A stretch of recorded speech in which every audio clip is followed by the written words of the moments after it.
Salut mes chers élèves. Dans notre cours d'analyse d'aujourd'hui, nous allons travailler sur une nouvelle fois sur la dérivée de la fonction ln. Ok? Donc aujourd'hui, une nouvelle fois, nous allons travailler sur la dérivée première de la fonction ln. Ok? Voici un exercice d'application. Calculer le domaine de définition et la dérivée première des fonctions suivantes. A. F de x est égal à ln de lnx. B. F de x est égal à ln racine carrée de x. C. F de x est égal à racine carrée de lnx moins 2 par x plus 3. Ok? Donc, je réclame vos attentions. Ok? Nous allons commencer par le commencement. Voici le premier exercice. C'est A, c'est f de x égale à ln de lnx. Ok? Donc, normalement, nous avons vu que ln u existe, c'est si u est supérieur à 0. Eh bien, si on a ln x, x doit être supérieur à 0. Si on a ln de lnx doit être supérieur à 0. Et si on a ln de lnx doit être supérieur à 0. C'est pourquoi on a x supérieur à 0, lnx supérieur à 0, lnx est supérieur à 0. Ça nous donne x est supérieur à 0, lnx est supérieur à 0, ln de lnx est supérieur à 0. Donc lnx est supérieur à 0 veut dire que lnx est supérieur à ln1. Donc x est supérieur à 1. Ok, donc nous avons vu que la fonction ln est strictement croissante sur R. Donc dit que lnx est supérieur à ln1, c'est x est supérieur à 1. ln de lnx est supérieur à 0, c'est dire que lnx est supérieur à ln1 parce que ln1 donne 0. Donc, suivant la monotonie de la fonction ln, on dit que lnx est supérieur à 1. lnx est supérieur à 1. 1 c'est lne. Donc c'est dire que lnx est supérieur à lne. Donc, suivant la monotonie, on peut dire que x est supérieur à e. Parce que la fonction ln est strictement croissante sur R star plus. Maintenant, nous allons prendre le soin de vérifier simultanément x supérieur à 0, x supérieur à 1 et x supérieur à e. X supérieur à 0, c'est 0 à plus infini. X supérieur à 1, 1 à plus infini. X supérieur à e, c'est e à plus infini. Donc, la solution commune, c'est e à plus l'infini. Donc, le domaine de définition, c'est e à plus l'infini avec l'intervalle ouvert sur e. OK? Maintenant, pour la dérivée, on a f égale à ln u, où u représente ln de lnx. Eh bien, la dérivée, c'est f' égale à u' sur u. On identifie u. U, c'est ln lnx. Maintenant, pour trouver u', on peut prendre la dérivée de ln lnx. Eh bien, u lui-même se présente sous la forme de lnv. Eh bien, la dérivée u' de u, c'est bien v' sur v, parce que u se présente sous la forme de lnv. C'est v' sur v. On a une deuxième équation. On avait une première équation avec f' de x. Maintenant, on a une deuxième équation. Maintenant, nous allons identifier v. V, c'est lnx, parce que c'est lnx, j'écris lnv, donc v, c'est lnx. La dérivée de v, c'est 1 sur x. V', c'est 1 sur x. Ok? Parce que v est égal à lnx, nous venons d'apprendre dans notre dernier cours, eh bien, on a appris que la dérivée de lnx, de façon particulière avec lnu, eh bien, la dérivée de lnx donne 1 sur x. Eh bien, c'est pourquoi v' donne 1 sur x. Eh bien, on revient à l'équation 2. U' donne v'. V' qui est 1 sur x. Sur v, on remplace v' par sa valeur. Et v par sa valeur, c'est 1 sur x sur lnx. Ça donne 1 sur x lnx pour u'. Ok, donc en multipliant la première fraction qui est 1 sur x par l'inverse de lnx, ça donne 1 sur x par 1 sur lnx qui donne 1 sur x lnx. Ok, on peut descendre ça comme 1 sur x lnx. Maintenant, on revient à la relation 1, c'est f' de x est égal à u' sur u. Eh bien, on remplace u' par sa valeur sur u.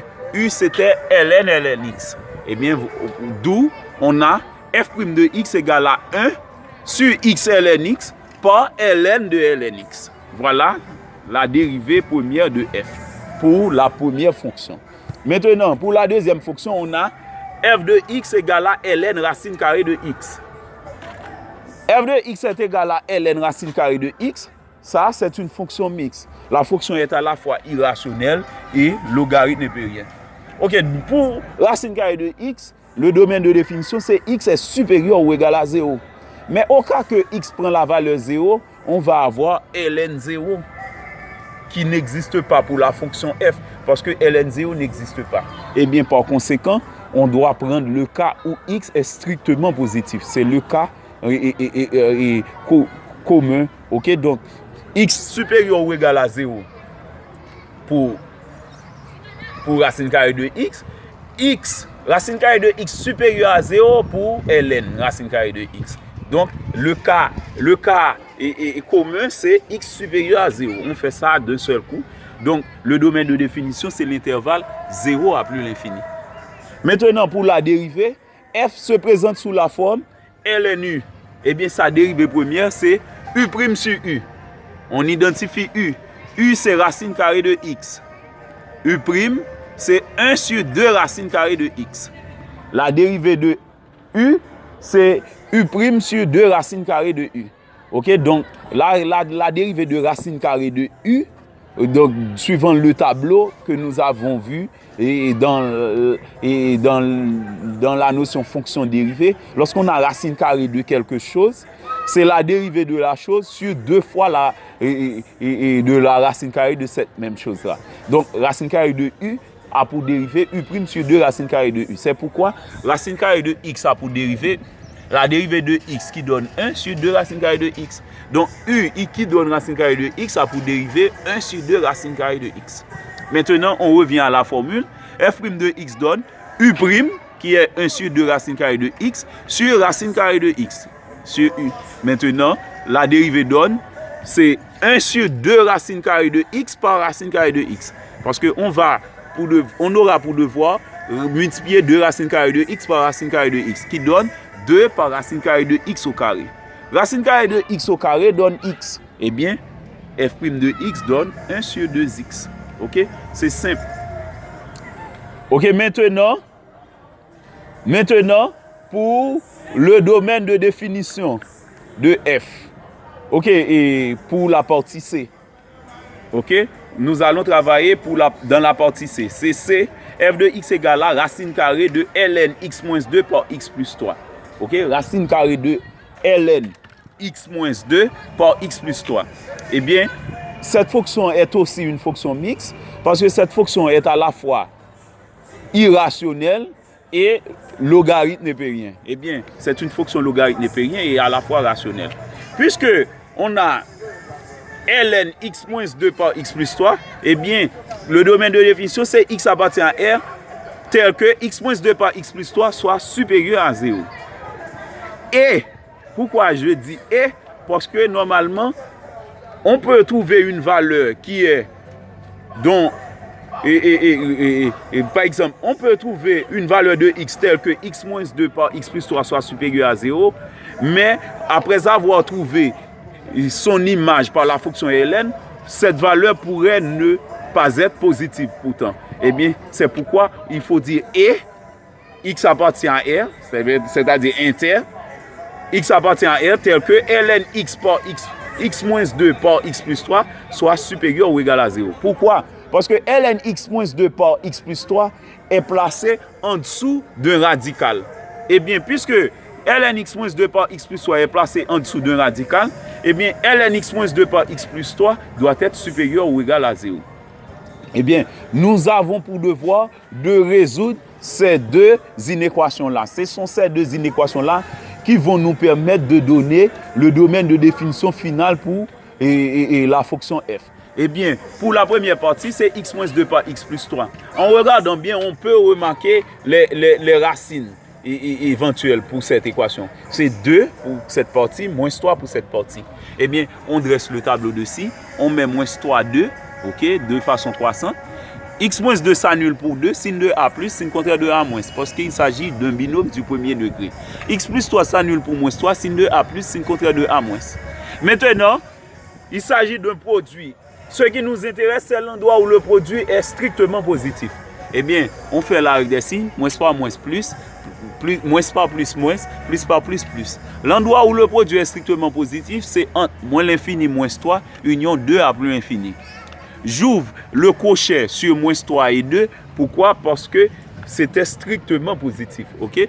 Maintenant, nous allons envisager le cas où ln x moins 2 par x plus 3 est aussi supérieur ou égal à 0. Eh bien, nous allons résoudre ça. ln x moins 2 par x plus 3 est supérieur ou égal à 0 veut dire que ln x moins 2 par x plus 3 est supérieur ou égal à ln 1. Ok? Puisque la fonction logarithme népérien est strictement croissante sur R star plus, eh bien on va avoir x moins 2 par x plus 3 est supérieur ou égal à 1. On chasse les parenthèses, ça donne x carré plus 3x moins 2x moins 6 est supérieur ou égal à 1. Et on fait la réduction. X carré, 3x moins 2, ça donne x, moins 6, et on transpose moins 1. Moins 6 moins 1, ça donne moins 7. X carré plus x moins 7 est supérieur ou égal à 0. Maintenant, nous allons résoudre cette inéquation du second degré. On annule le premier membre. X carré plus x moins 7 est égal à 0. On calcule delta. Delta, c'est b carré moins 4ac. B, c'est 1 au carré, moins 4 par a qui est encore 1. Par C qui est moins 7. Ça donne 1 au carré plus 28. Delta donne 29. La racine carrée de delta, c'est racine carrée de 29. Puisque delta est strictement positive, on va trouver deux racines réelles distinctes. La première racine, c'est moins B qui donne moins 1, plus la racine carrée de delta sur 2A. 2A, c'est 2 par 1 qui est encore 2. Qui est encore 2. Donc ça donne moins 1 plus racine carrée de 29 sur 2. L'autre, c'est moins 1 moins racine carrée de 29 sur 2. Maintenant, on met ça dans un seul tableau. Ok, donc ce qui nous intéresse, c'est le signe de x carré plus x moins 7. Eh bien, x carré plus x moins 7, point de suspension qui représente x carré plus x moins 7.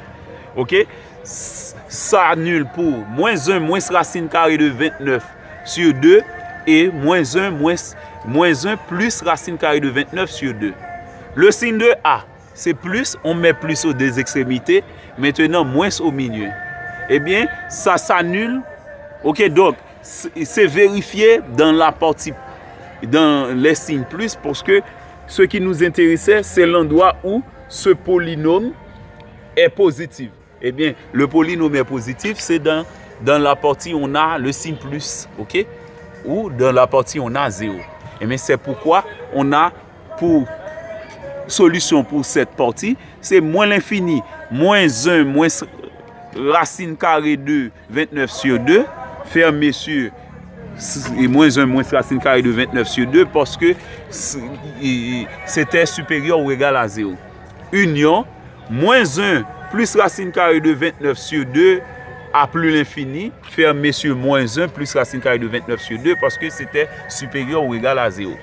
Et bien maintenant, ce qu'il nous reste à faire ici pour trouver le domaine de définition finale, c'est l'intersection entre ces deux. Eh bien, on avait d'abord la première partie du domaine de définition, c'était l'intervalle moins l'infini moins 3, union 2 à plus l'infini. Eh bien, voici ça dans le tableau. Maintenant, pour la deuxième partie du domaine de définition, c'était moins l'infini moins 1 moins racine carrée de 29 sur 2, union moins 1 plus racine carrée de 29 sur 2 à plus l'infini. Eh bien, en regardant bien suivant le tableau, après avoir pris le soin de placer toutes ces valeurs-là dans l'ordre croissant, eh bien, l'intersection donne moins l'infini, moins 1, moins racine carrée de 29 sur 2, union, moins 1, plus racine carrée de 29 sur 2 à plus l'infini. Moins l'infini, moins 1, moins racine carrée de 29 sur 2, fermé sur cette valeur, union, moins 1 plus racine carrée de 29 sur 2 à plus l'infini, fermé sur cette valeur. Donc, c'était et tout pour le domaine de définition. Maintenant, nous allons calculer la dérivée première, ok, de la fonction f. Ok, pour calculer cette dérivée première, ce n'est pas aussi facile parce que cette fonction possède beaucoup plus de travail à effectuer que les autres fonctions. mais quand même, on peut remarquer la fonction f était présentée sous la forme de racine carrée de quelque chose. Donc, c'est racine carrée de u. Et mais sa dérivée donne, c'est u' sur 2 racines carrées de u. On l'appelle l'équation 1. OK? On a une première équation, équation 1.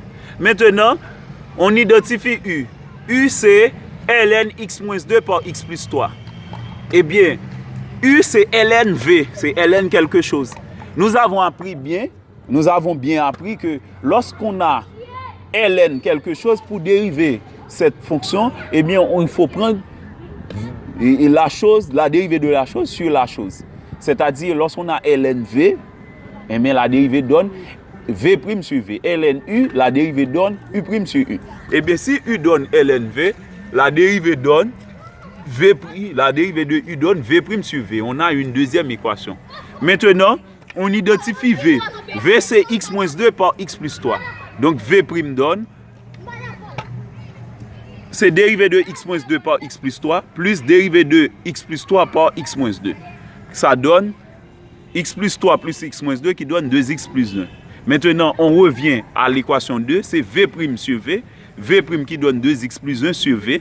Maintenant, on revient à l'équation 1, on remplace u' par sa valeur. U', c'est 2x plus 1 sur x-2 par x plus 3 sur 2 racines carrées de u. OK? Maintenant, on descend ça. On descend x-2 par x plus 3, ça donne 2x plus 1 divisé par 2 par x-2 par x plus 3 par la racine carrée de ln x-2 par x plus 3. OK? Donc, c'était tout pour le cours d'aujourd'hui. OK? J'attends vos questions et je vous encourage à vous abonner. Et même, je vous encourage de même partager le cours avec vos amis. Merci et bonne journée.